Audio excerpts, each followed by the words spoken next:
Recording. We're gonna share the screen. Boom, boom. Here we go. Let's full screen this. Page display. This works. This is good enough. Yep. Here we go.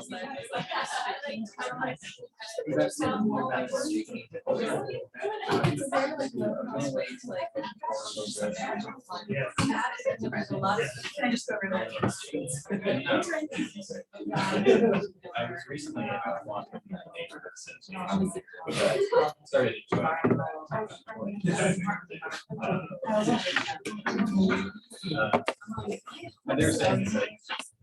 I'm gonna bring us back to class. I don't like to interrupt such rich conversations. Maybe I'll let you go for another minute. I think it's one of these things where finally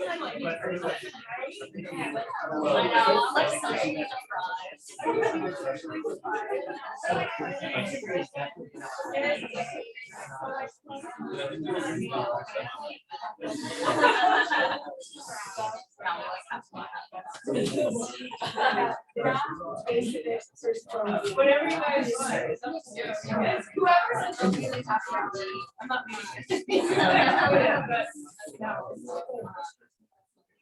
is there any association about like a public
Okay, I'm gonna bring us back to class.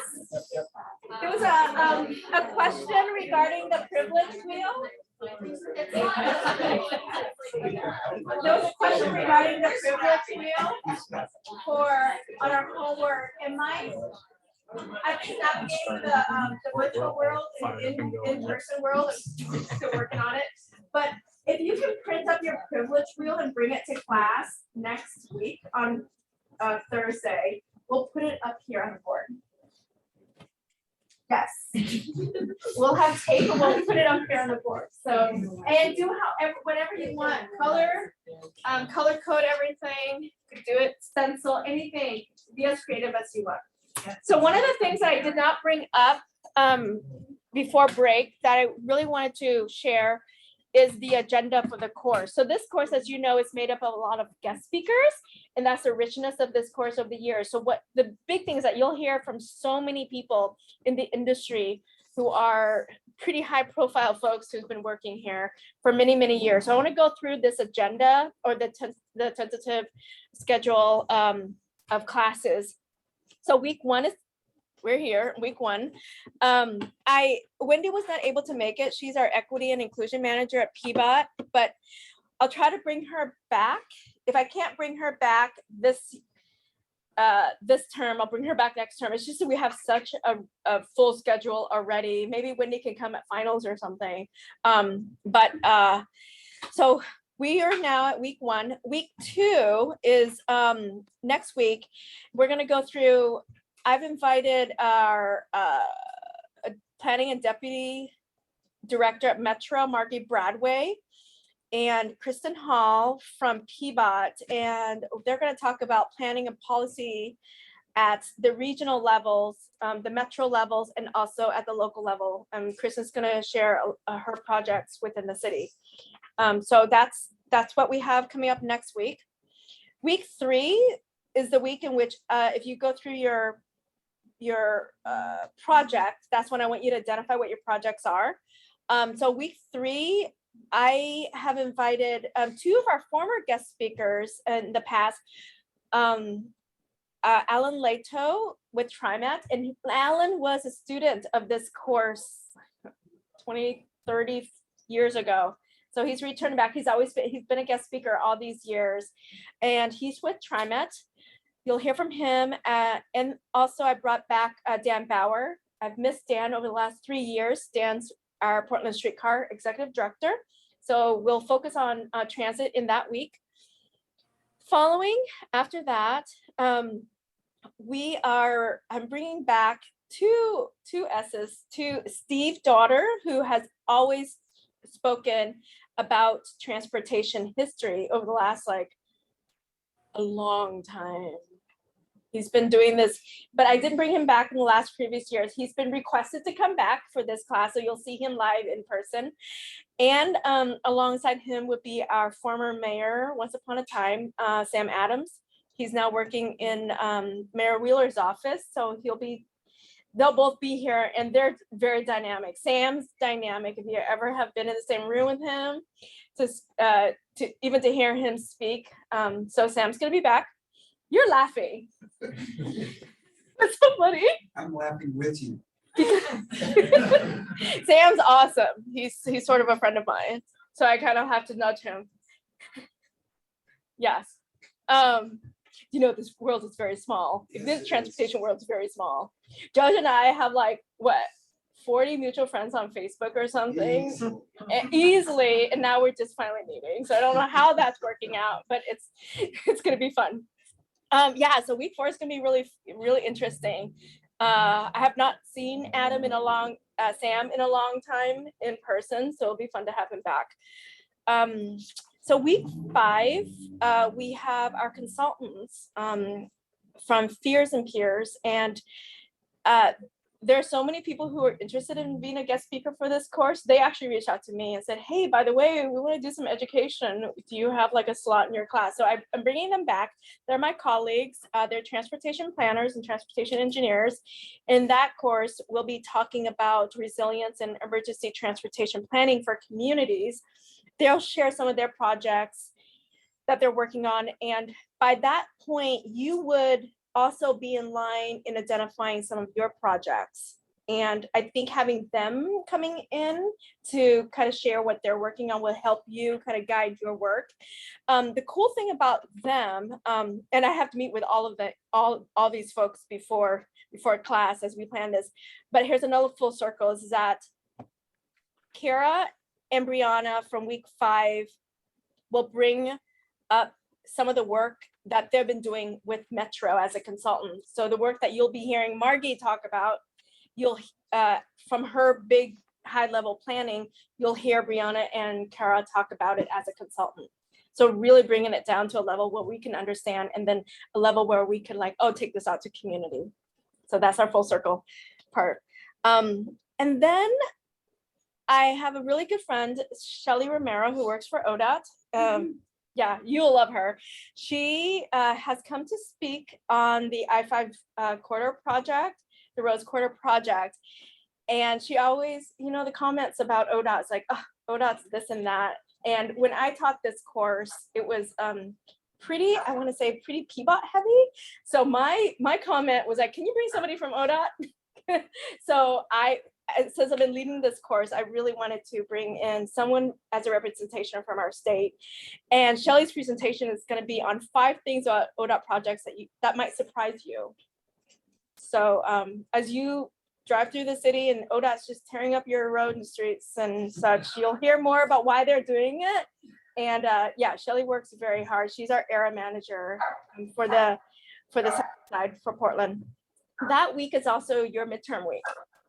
And that week, I've slated, Shelly will be coming with another engineer.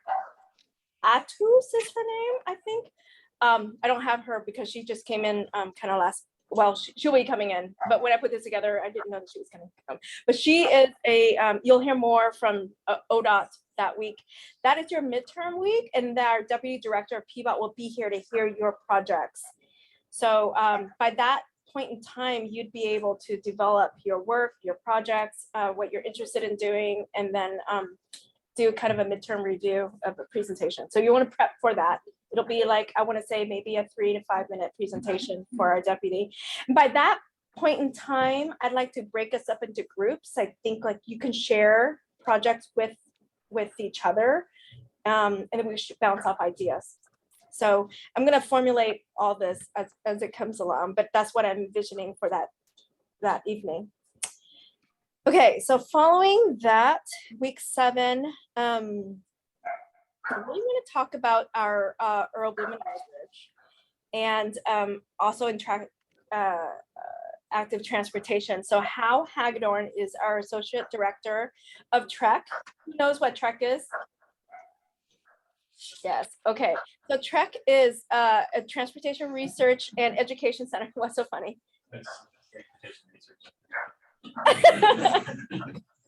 Hal was one of the co-founders, and I did not know she's one of the directors of the program. It's housed here at PSU. So much research comes in and out. She really wants to come in and talk about the bike bill and active transportation. Yes, and she reached out to me too. She's like, "You're teaching this course, I really want to come. I just need 10 minutes." I said, "I'll give you 15."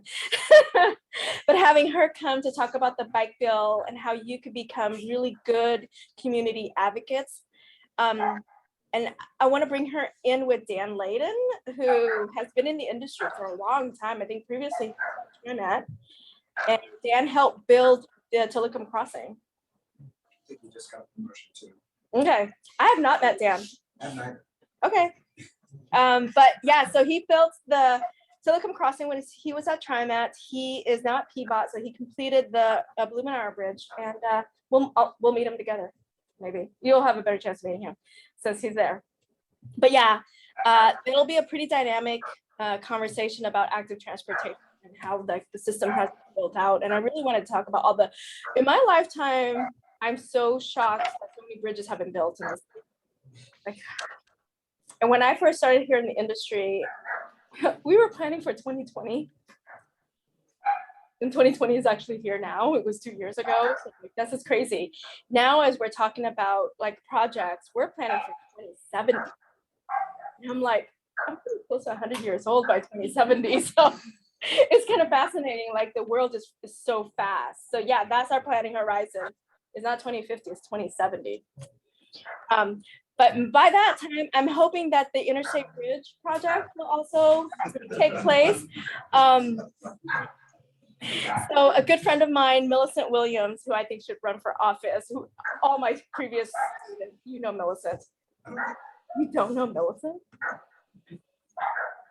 You're kidding me. I'd have to see her. Okay, you'll have to meet her. Okay, well, she's our regional director of OTAC. She was at PBOT for a long, long time. It could be why. But she left. She's at ODOT. She's at OTAC, but she was originally our deputy director of PBOT before Tara. Okay. Yeah, so that's Millicent Williams. Interstate, yes. OTAC is an engineering firm, sorry. So Fears and Peers is a consulting firm, and then OTAC is also another engineering firm.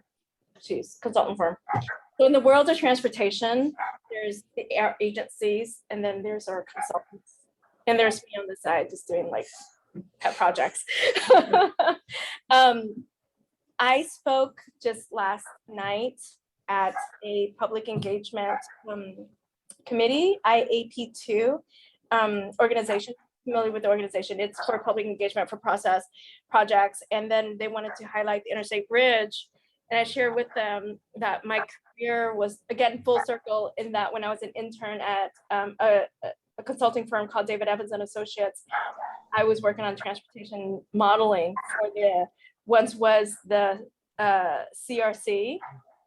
And before it was CRC, it was called the I-5 Trade Corridor, which is now rebranded as Interstate Bridge Project. So Millicent's gonna come and talk about It's the Interstate Bridge Project and its impact to the region. So that project itself is a huge equity project spanning 2 states. So you'll hear more about it. So I'm really excited about most need to class to talk about that.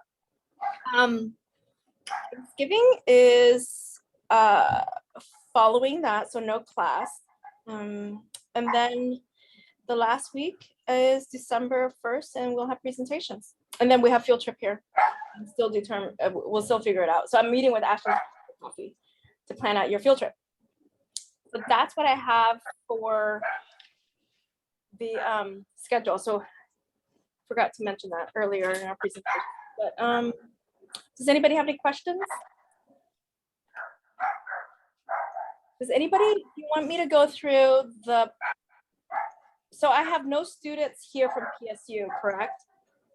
So I don't have to give like a real grade. So we can skip all this. Turn in your homework, that's all it means, and show up. But unfortunately, I've had to fail a student because such. So I've given all A through F, and I feel really bad at the end, especially the other ones. But okay, class project. So we got this class project in your syllabus. So the question is traffic issues you have to address in your community. The purpose of the class project, you could really break this problem into digestible pieces, and you'll work through them each week. So week 1, kind of a free week, we'll just do the privilege wheel. We'll turn it in week 2. By week 3, I would like for you to think about your problem. What kind of passion project that you want to work on during this class?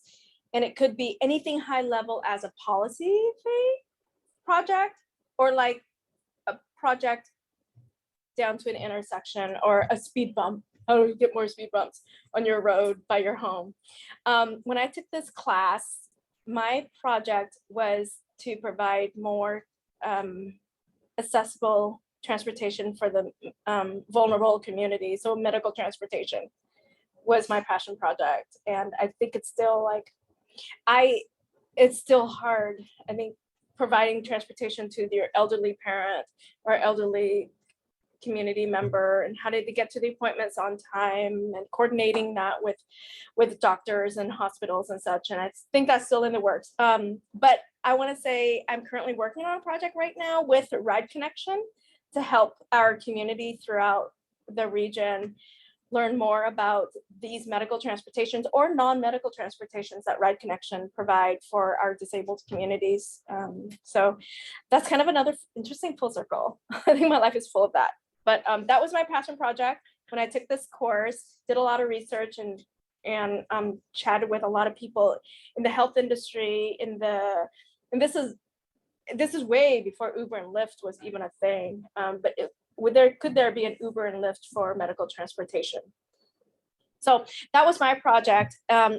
So week 3, you identify your project, please send it to me, send it to Ian as well, and he's going to help log this, and then we'll follow through with this each week. So week 4, the ask is you identify possible solutions to your transportation problem. And then with that, I ask that you prepare a map or physical representation of your project, so you get something tangible to look at. It could be anything as simple as a Google map, or anything as simple as a stick figure intersection, but still, you want to have something presentable, because our director and our commissioner is going to be reviewing this. So no pressure, right? Week 5, we'll discuss your problems with a responsible public agency representative. So that week is your work to go out there and do that research, and to talk to an individual either at a transit agency or at PBOT or Metro or the county. And then ask us, Judge and I, and also Ian, to help you. Like, I really want to talk to somebody about after transportation at PBOT. Who do I talk to? What about this, like, bike lanes? Who do I talk to about these? How do I get speed bumps? So we can also be your conduit to connect you to folks as you do your interview. That week is to report your discussion of possible solutions and issues.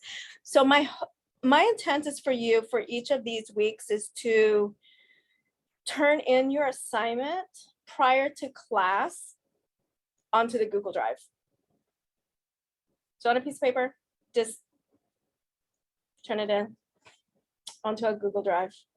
But for week 3, I asked that you email both Ian and I your problem.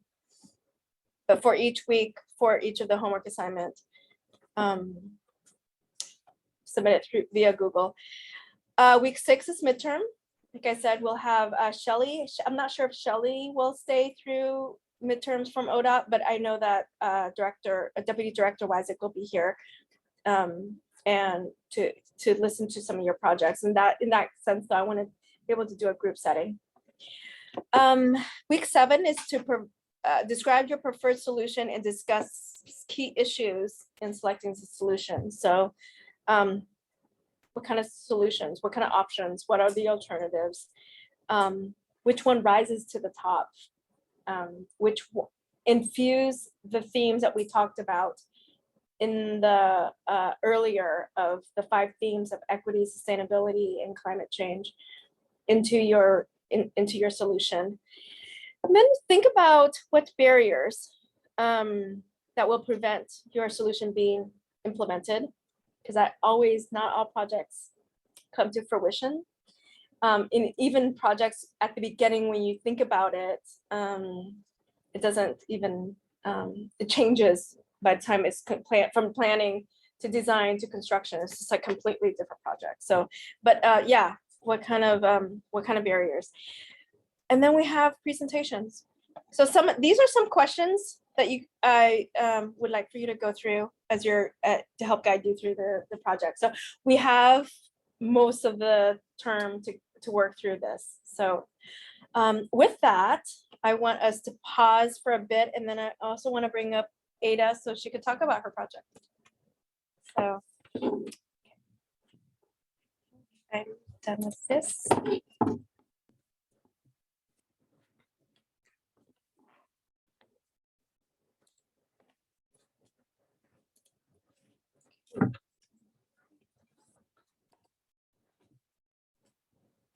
Where should I stand? Should I sit here? Camera here, mic here, Okay. mouse and keyboard for moving. How do I do the slides? Yeah, you got it. Perfect. All right. So introduced myself a few minutes ago, but my name is Ada Crandall. She, they pronouns. I am a high school student. I'm a senior at Grant. I was a part of this class last year, and my project was youth transit education.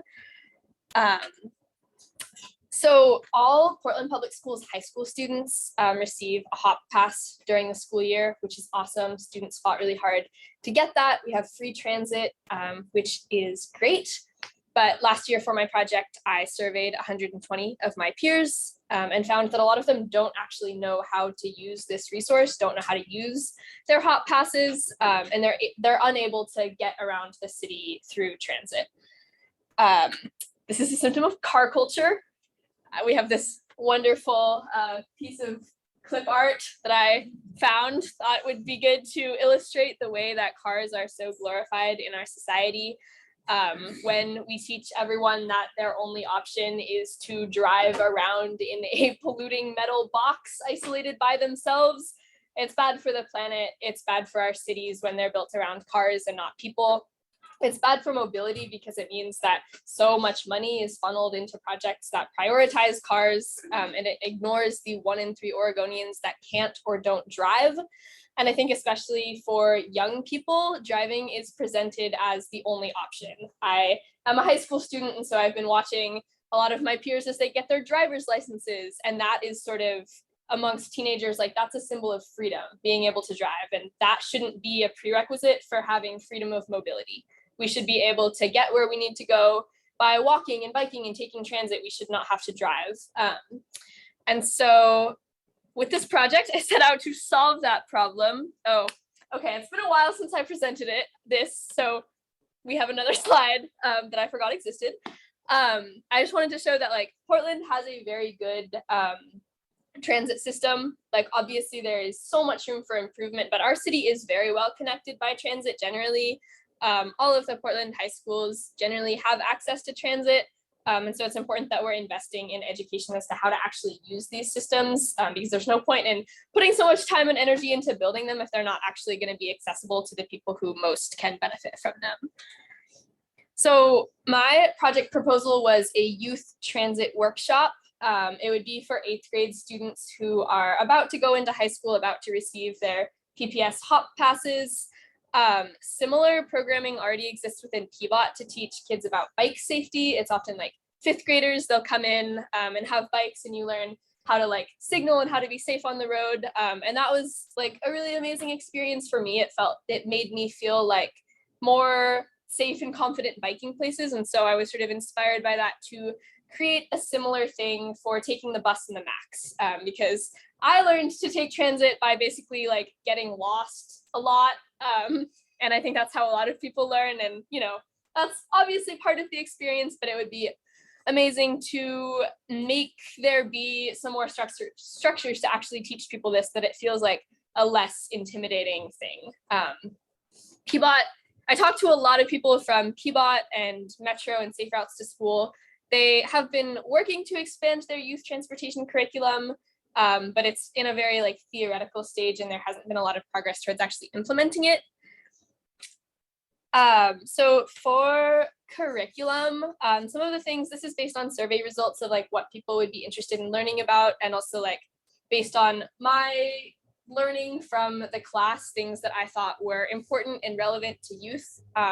So overview of Portland's transportation history. Basically, nobody knows anything about our transportation history unless you're like really invested in this kind of niche circle.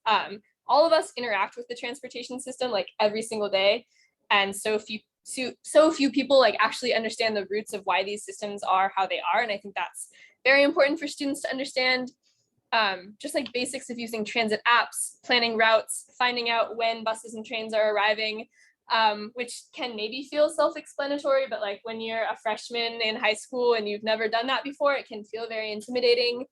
The benefits of using public transportation, especially the environmental impact of reducing the amount that we are driving. A lot of students are really motivated to fight for climate justice, but don't necessarily know how to do that. And of course, it's like not the responsibility of individual people to reduce our emissions, but creating a culture where in general, we don't rely on cars is a very important part of doing that.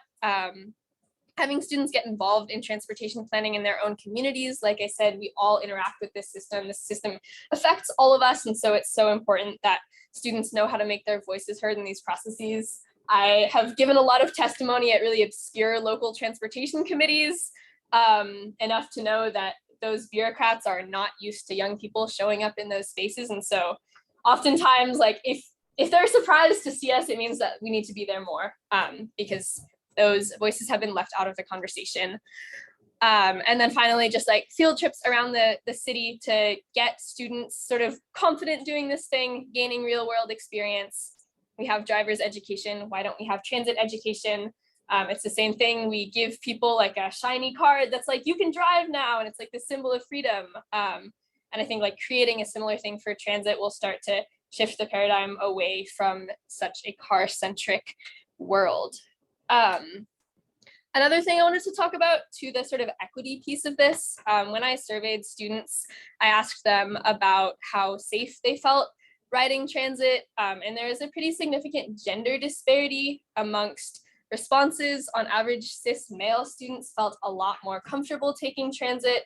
And so not shown on the slide, but for youth of color also, that was similar, where white students felt more safe. And so it's important to approach this with the acknowledgement and recognition that people experience this system differently based on their identities, and we need to be understanding of that as we are planning curriculum. All right, next steps. This is from last year, reaching out to PPS Transportation Office, had a lot of meetings with a lot of various people, struggling to get it to go anywhere. But I've been continuing to talk to my peers, talk to other students about like what they would want this to look like. Hopefully going to survey middle school students and working on publicizing like a clear project proposal in an op-ed, just to get the word out there more. and start to, you know, more clearly tell the world that this is something that we need. I'm a big climate justice advocate and have done a lot of work at the intersection of transportation and climate justice. And I think it's really important that people understand that those issues are so interconnected, and providing education about transit is a part of transforming our transportation system to prioritize climate action. And so that's something that is very important to me and that I want to share with the world. All right, I think, yeah, that's the last slide.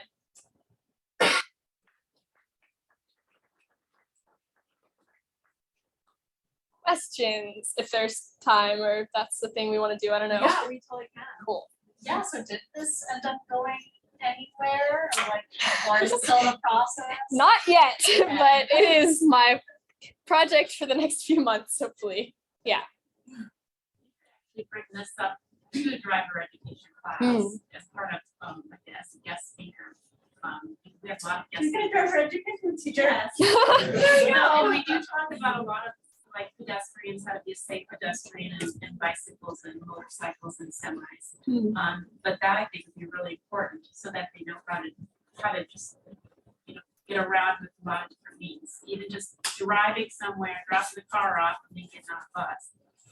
Because a lot of students don't know, even when I take them down here for their driver education city drive, they're asking all kinds of questions about the TriMet and all this, you know, like how do we share with the streetcars, you know, where we have to move over when the streetcars behind us, things like that. So I just think that would be something that just to come into a class, or part of a lesson even.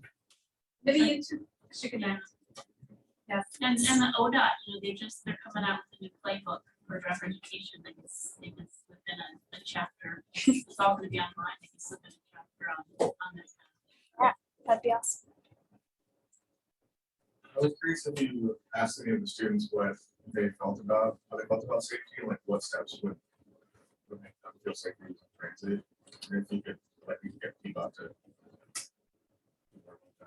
Yeah, that's a good question. I talked to a couple of people at PBOT about how they were thinking about safety, because I know that people have, like, PBOT and other people have been like a very strong advocate of not having cops on transit. And I know like the streetcar has the rider ambassador program, which is like helping to be more like community social workers and not a police presence. And so that's definitely like a continued process. I don't know a ton about that, but I also want to just interject that Peabody and TriMet are two different entities, so.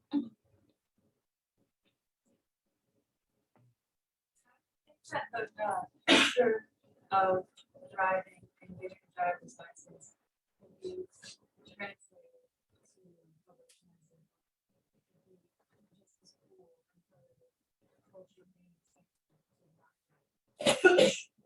I don't know. I mean, I think about that a lot. Taking the bus is definitely not really seen as cool in high school. Everyone wants to drive. Everyone wants to be able to like take a car with their friends places. I think some of it has to do with like the media that we receive. Cars are so glorified in our culture, and they're also like associated with this sort of element of class privilege, and like the bus and public transportation are seen as like, oh, like poor people take public transportation. And so like destigmatizing that and changing that narrative, I think, is a big part of it. Go ahead. I was thinking about bicycles. I think it's a very good idea to say, okay, ride your bike more or whatever. But what about when they get to their destination, having someplace to put the bikes, whatever they say, while they're there, whatever they're doing. There got to be some place for the bikes to be secure. We might have to increase the capability of that. Like on transit or at locations? Well, both on transit, and that's another thing. I did take a class on bicycling in the city many years ago through PCC, and they did have us go out and learn how to put the bikes on the front of the bus. That's another thing. Yeah, people do not know how to do that. I would love to learn how to do that. That would be a good part of it. Yeah. Also, but also the securing of the bicycles wherever they do end up on them, and then it's their ability to return wherever they started. But I'm also concerned about that. Yeah, that's definitely part of it. Thank you so much. Any more? Yes? How does TriMet support your efforts, when they hand out a hot card, does it just give each EPS stack? Or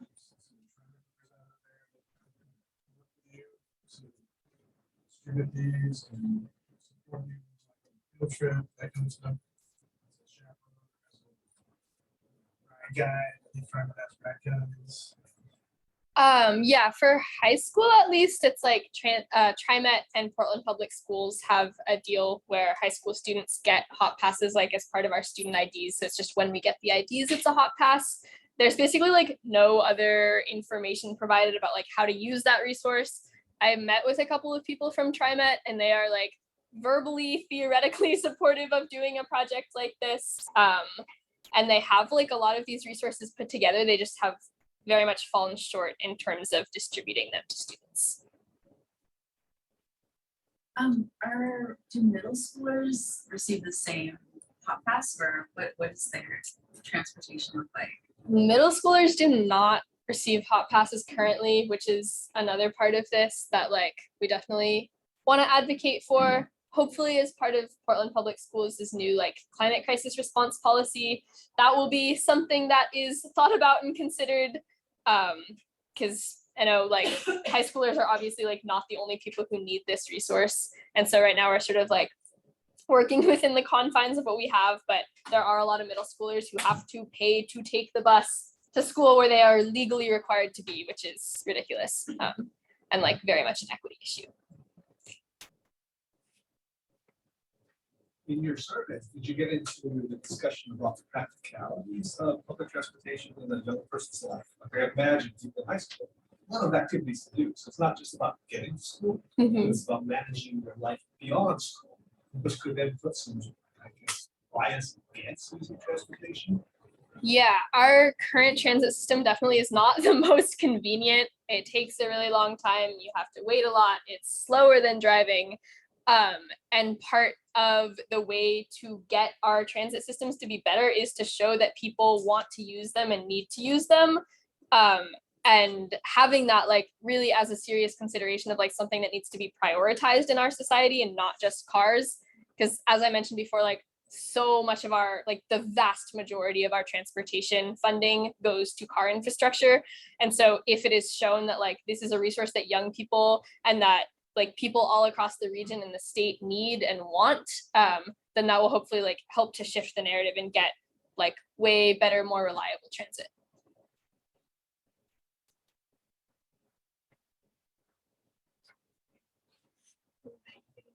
Thank you, Anna.